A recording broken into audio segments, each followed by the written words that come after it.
Good morning বন্ধুরা। আজ হলো নেক্সট দিন, মানে দোলের পরের দিন, হোলির দিন। আমাদের বাড়িতে এটা হচ্ছে নগর কীর্তনে বেরিয়েছি আমরা, কারণ হোলির দিন যে ভিডিওটা দিয়েছিলাম আমি, ওটাতে আমাদের শুধু সত্যনারায়ণ পুজো শিরুনির ভিডিওটা দিয়েছিলাম। আর এটা হচ্ছে হোলির দিন রাতে আমার বাবা হচ্ছে বাড়িতে মহোৎসব দিয়েছিল, যেটা মহোৎসব বলে। কারণ আমার দিদা দাদু ঠাকুমা ঠাকুরদা কেউ তো বেঁচে নেই, ওনাদের গয়ায় গিয়ে মা বাবা কাজ করেছিল, তারই জন্য একটা গয়ার মৎসব দিতে হয়, সেই হিসেবে এই মৎসবটা দেওয়া হয়েছে, বাবা দিয়েছে মৎসবটা। তো তার ভিডিওই আমি তোমাদের সাথে শেয়ার করছি। এটা নেক্সট পার্ট দিচ্ছি আমি। মহোৎসবের পরের দিন, হোলির দিন, এটা নগর কীর্তনে বেরিয়েছিলাম। তো এমনি পাড়াতে কারোর বাড়ি যাওয়া হয়নি, আমাদের ওই আশেপাশে কাকিমা জেঠিমাদের বাড়ি যাওয়া হয়েছিল। আর আমাদের এখানে একটা ইস্কন মন্দির হচ্ছে আর একটা গৌড়ীয় মঠ, দুটোরই কোনোটারই কাজ কমপ্লিট হয়নি, তো সেখানেই যাওয়া হয়েছিল দুটো মঠে। তো তোমরা ভিডিওটা প্রথম থেকে শেষ পর্যন্ত দেখো, অবশ্যই ভালো লাগবে। আর এই মহোৎসবের মানে এই গয়ার যে বাড়িতে মহোৎসব হয়, এটা হচ্ছে আমার কাছে এই ফার্স্ট টাইমে, এর আগে আমি কোনোদিন দেখিনি।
তো আমরা নগর কীর্তন থেকে ঘুরে চলে এসেছি, এখন ওপরে চলে এসেছি। এখানে হচ্ছে আমাদের ওই যে দধি কাদার যে ভাঁড়টা হয় না, ওই ভাঁড়টা ভাঙার কি একটা নিয়ম আছে, তো ওটাই হবে। আর একটুখানি হরিণুট হবে।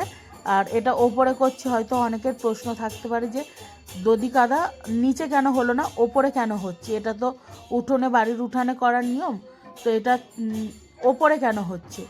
ব্যাপারটা হচ্ছে আমাদের ঠাকুর ঘরের পাশে হচ্ছে এই যে হল মতো যে জায়গাটা রয়েছে, এখানেই দধিমঙ্গল হচ্ছে, সেটা তোমরা দেখলেই বুঝতে পারবে। আর ওপরে হওয়ার কারণ হচ্ছে নিয়ম অনুযায়ী যেখানে হচ্ছে ঠাকুর থাকবে, মানে হরিবাসর হবে, আর ভোগ যেখানে হয় ওখানেই একটা দধিমঙ্গল করার নিয়ম আছে। দধিমঙ্গল না দধি কাদা কি কিছু একটা বলে, আমার ঠিক ওটা মনে পড়ছে না। যাই হোক, ওটা করার নিয়ম আছে। তো সেই হিসেবে আমাদের যেহেতু ঠাকুর ঘরেই সমস্তটা হয়েছে, তাই দোতলার ওপরেই আমাদের দধি ভাঁড়টা ভাঙা হচ্ছে। দধি হাঁড়ি না দধি ভাঁড় কিছু একটা বলে, যাই হোক দধি কাদার ভাঁড়টা ভাঙা হচ্ছে। তো তোমরা ভিডিওটা কন্টিনিউ দেখো, আর অবশ্যই কেমন হয়েছে জানিও কমেন্টস করে, আর অবশ্যই লাইক, শেয়ার এবং সাবস্ক্রাইব করে আমার পাশে থেকো।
তো চলো বন্ধুরা, আজকের মতো ভিডিওটা আমি এখানেই এন্ড করছি। তোমাদের সাথে দেখা হবে আবারও নতুন কোনো একটা ব্লগে।